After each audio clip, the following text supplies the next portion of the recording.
बिस्मिल्लाहिर्रहमानिर्रहीम। अस्सलाम वालेकुम। हकीकत टीवी साइंस एंड हेल्थ में खुश आमदीद।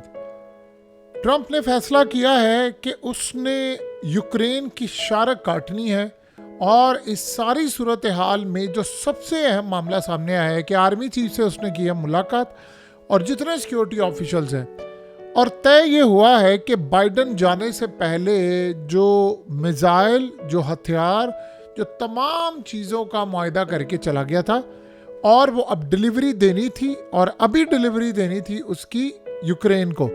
इस सूरत हाल में ट्रंप ने फैसला किया है कि एक हथियार यहाँ से अब यूक्रेन नहीं जाएगा और ये चीज़ फैसला उसने जो लिया वो उसने कहा फाइनल फैसला है। और इस सूरत हाल के अंदर मैंने किसी सूरत अब ज़ेलेंस्की को नहीं छोड़ना, इसने रेड लाइन क्रॉस कर दी है। अब सीन यहाँ पर क्या हुआ है, उससे भी बड़ी मज़ेदार डेवलपमेंट हुई है।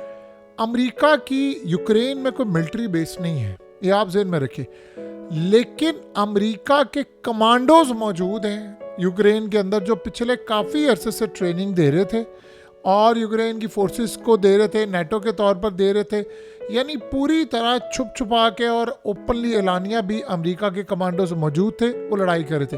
अब अगर सादा अल्फाज में समझना चाहते हैं तो ऐसी सूरत हाल भी सामने आई कि यूक्रेन की फौज के लिबास में अमेरिका के कमांडोज लड़ भी रहे थे, ऑपरेट भी कर रहे थे। ये जो सारे पैट्रियट डिफेंस सिस्टम और ये वो फलाना सब कुछ जो है वो सारे अमेरिकी बैठकर वहाँ पर चला रहे थे। ये एटॉमिक्स मिसाइल इनकी औकात है कि ये हमला कर सके, यानी ये यूक्रेन की जो फौज है वो इस काबिल है कि वो कोई एटॉमिक्स मिसाइल या मिसाइल के तौर पर आज जो हमला हुआ है वो 1300 किलोमीटर इनसाइड जाकर रूस में हमला हुआ है और वो इतना ख़तरनाक हमला था कि उसी ऑयल रिफाइनरीज को इन्होंने उड़ा कर रख दिया है, औकात थी। अब ट्रंप ने फैसला ये किया है कि यहाँ से इनको वापस बुलाया जाए और यतीम करने का फैसला किया है यूक्रेन को। ये असल में वो जवाब है जो ये हो रहा है, यानी जो ख़ास तौर पर समिट हुआ है उस समिट के बाद ये काम सारा हुआ है। उसने कहा है ये तो जंगे अजीम 3 का मामला सामने आ रहा है, मैं इस सारी सूरत हाल में कंट्रोल नहीं कर पाऊंगा, हमें फौरी तौर पर यहाँ से निकलना है और इससे पहले कि जंग छिड़ जाए अपने कमांडोज, अपनी तमाम चीज़ें यहाँ पर बुला ले वापस।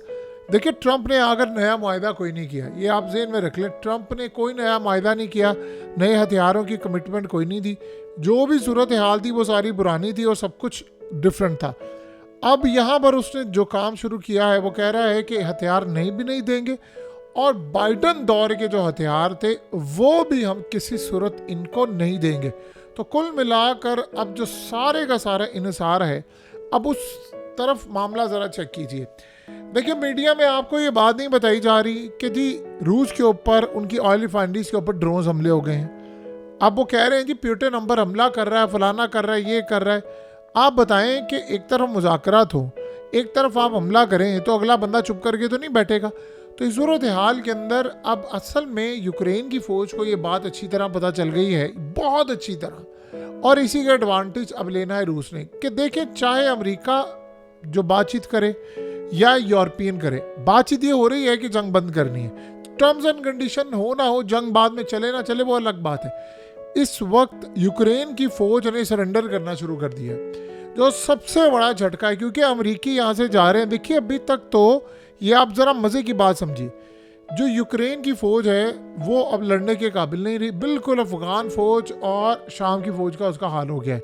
अब वो कर क्या रहे हैं, जहाँ पर उनकी ड्यूटियाँ हैं उन्होंने काम ये करना शुरू किया, उन्होंने लड़ने से इनकार कर दिया और कई जगह पर उन्होंने अपने पैरों में गोलियाँ मार ली, फलाना कर लिया, अस्पतालों में चले गए, भाई हम लड़ नहीं सकते।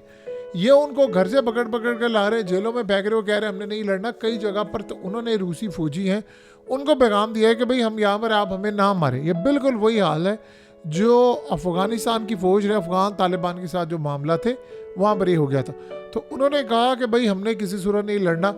अब उन्होंने भी सरेंडर करना शुरू कर दिया। उन्होंने देखा यार अमेरिका की फ़ौज जा रही है, उनके कमांडोज जा रहे हैं जो हमें ट्रेनिंग करने वाले थे और वो अपने एटॉमिक्स मिसाइल लेकर जा रहे हैं, पैट्रियट डिफेंस सिस्टम सारे सब कुछ यहाँ से फारिग हो रहा है, तो हमें किसने बचाना है? फिर तो रूस के मिसाइल होंगे, हम होंगे मरने के लिए तैयार होंगे। तो उन्होंने बगावत करना शुरू कर दी है, भाई हमने नहीं लड़ाई करनी। तो उधर ट्रंप ने काम शुरू कर दिया, उधर यूक्रेन की फौज ने काम शुरू कर दिया।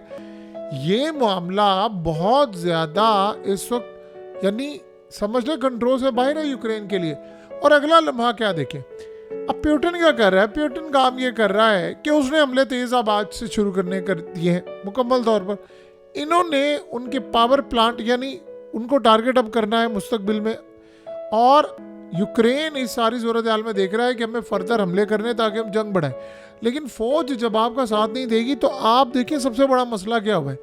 उधर रूस की फौज ने कहा है कि भाई यूक्रेन के इलाके फतह कर लो, जितने हो सकता है फतह कर लो, क्योंकि ट्रम्प के साथ जब डील होनी है, जो डील हो रही है उसमें ये हो गया है फाइनल कि जिन इलाकों को रूस ने फतह कर लिया वो रूस के हैं। ये सबसे इंटरेस्टिंग सूरत हाल है कि भाई वो रूस तुम्हारे इलाके हैं, तुम लोगे। तो ये सारी सूरत हाल का अगर हम जायज़ा लें तो हमें बड़ा क्लियरली नज़र आता है कि मामला इस वक्त क्या होने के लिए जा रहे हैं। और आप ये सोचें कि इस वक्त यानी यूरोप कैसे बचा सकता है यूक्रेन को? हथियार देंगे, असला देंगे। जो मुल्क हथियार असला देगा तो जाहिर सी बात है फिर उसके ऊपर हमले भी होंगे, और अमेरिका इस जंग से बाहर निकलेगा तो बाकी सारे मामला होंगे। अब ऐसा ऐसा अमेरिका ये कर रहा है, यानी ट्रम्प ये कर रहा है कि भाई यहाँ से निकलो, अपने कमांडोज निकालो, अपनी फौज निकालो, अपने लोग निकालो, हथियारों की सप्लाई बंद करो। अब यहाँ आएगा असल मरहला, जब एटॉमिक्स मिसाइल इनके नहीं आएंगे, ड्रोन्स इनके नहीं आएंगे, चीज़ें इनकी नहीं आएंगी, तो हुज द नेक्स्ट? फिर उसके बाद सूरत हाल होगी कि यानी यूरोप आएगा, यूरोप की जो कंट्रीज आएंगी, अगर पोलैंड आता है, बरतानिया आता है, जर्मनी आता है, फ्रांस आता है, जो आएगा उसकी इंसिडेंट बचने वाली है। ये आप जहन में रख लें। बेलारूस में ऑलरेडी इन्होंने डिप्लॉय करके रखे हुए हैं मिसाइल और ये तमाम चीज़ें। फिर उसके बाद ये होंगे और वो हमला होगा। देखिए पहले तो ये था कि बरतानिया को डर ये था, यानी सबसे बड़ी बात ये है कि ट्रम्प ने वहाँ पर जो इनके एटॉमिक मिसाइल और तमाम चीज़ें थी वहाँ से वार हेड जो लगाए हुए थे अब वहाँ से हटाने हैं। उस वक्त बरतानिया को ये था यार हमें अमेरिका बचाएगा। अब तो बरतानिया ने जंग का ऐलान कर दिया अमेरिका के खिलाफ। यानी खाली बरतानिया ने नहीं, यूरोपियन लीडर्स ने और उसके साथ साथ कनाडा ने भी ऐलान कर दिया है। असल में वो क्यों ये कर रहे हैं? वो ट्रम्प को ये बता रहे हैं कि तुम ये जो 25% हम पर टैरिफ आयद कर रहे हो ना, ये टैरिफ वापस लो और लिमिट्स में रहो, और इस सूरत हाल में फिर हो सकता है हम शायद तुम्हारी कोई बात मान ले। आप अंदाज़ा करें वो आगे से कह रहे हैं वो जी 500 अरब डॉलर यानी वो इतना नुकसान किया है वो अदा करेगा रूस, प्यूटन ने इक़्तिदार में रहेगा, क्रीमिया वापस करेगा, इलाके छोड़ेगा, फलाना करेगा। आप बताएं ये पीस प्लान है कि जंगा प्लान है? यानी कोई सूरत हाल में अब ट्रम्प क्या कह रहा है? उसने सीधी सी बात की है, जो इलाके तो ले लिए रूस ने वो वापस नहीं हो सकते। यानी ये देखिए, एक तो सोवियत यूनियन उनका पहले था तो उन्होंने वापस इलाके ले लिए, आपको इतना शौक था तो आप ये काम करते।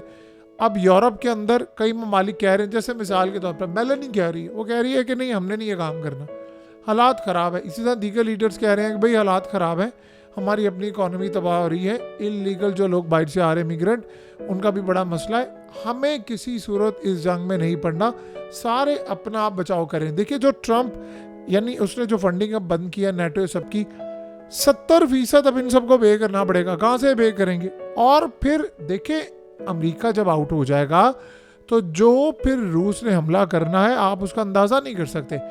अमेरिका को तो इस जंग का मसला नहीं था इतना, सबसे ज़्यादा मुतासिर तो यूरोप हुआ है, गैस नहीं ली है आपने, चीज़ें नहीं ली। फिर उसके बाद अब ये खुलकर लड़ाई करेंगे। वो क्या कह रहा है, वो जो ज़ेलेंस्की है वो इनको पुश करता जा रहा है, वो कहता है नहीं तुम एक काम कर लो, यूरोप को कह रहा है। देखिए ज़ेलेंस्की खुद तो नहीं कह रहा, पीछे बैठी हुई जो ताकतें हैं वो कह रही हैं कि इसको नेटो में शामिल करो।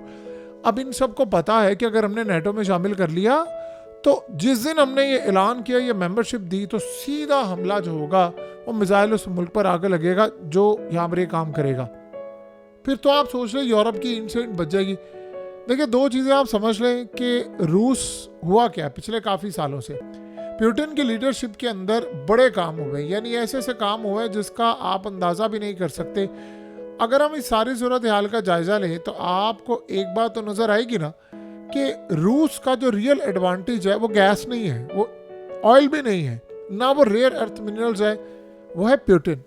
आप देखेंगे प्यूटन ने किस तरह पाबंदियों के बावजूद इस जंग को जीता, किस मरहले पर वो लेकर आ गया कि यूरोप टूटने के लिए जा रहा है। अमेरिका आप देख लें वो लड़ाई कर रहा है इनसे, और वेस्ट में अगर आप देखेंगे तो क्या आपको नजर आएगा, यानी सारे आपस में लड़े। आज तो रूस ने ऐलान कर दिया है ना कि यूरोप टूटने के लिए जा रहा है, इनका इत्तेहाद टूटने के लिए जा रहा है। प्यूटन को आप देखें, ये सारे एक तरफ थे, ये अमेरिका भी था उस वक्त तो साथ, बाइडन और कनाडा, सारी दुनिया थी, अकेला वो खड़ा था बंदा। तो आप अंदाज़ा कर लें वो अकेले ने अपना मुल्क बचाया, स्टेबिलिटी लेकर आया, पाबंदियाँ सही, चैलेंजेस से निपटा, तमाम काम किए। तो क्या ये सारे मिलकर उसका मुकाबला कर पाए? नहीं।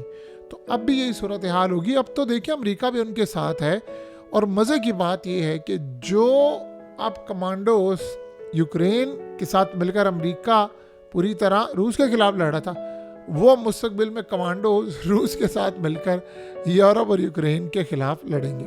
हकीकत टीवी साइंस एंड हेल्थ की इस वीडियो के नीचे कमेंट ज़रूर कीजिए, अपनी राय का इजहार ज़रूर करें, और इस वीडियो को हर जगह शेयर करते हुए चैनल को सब्सक्राइब ज़रूर करें।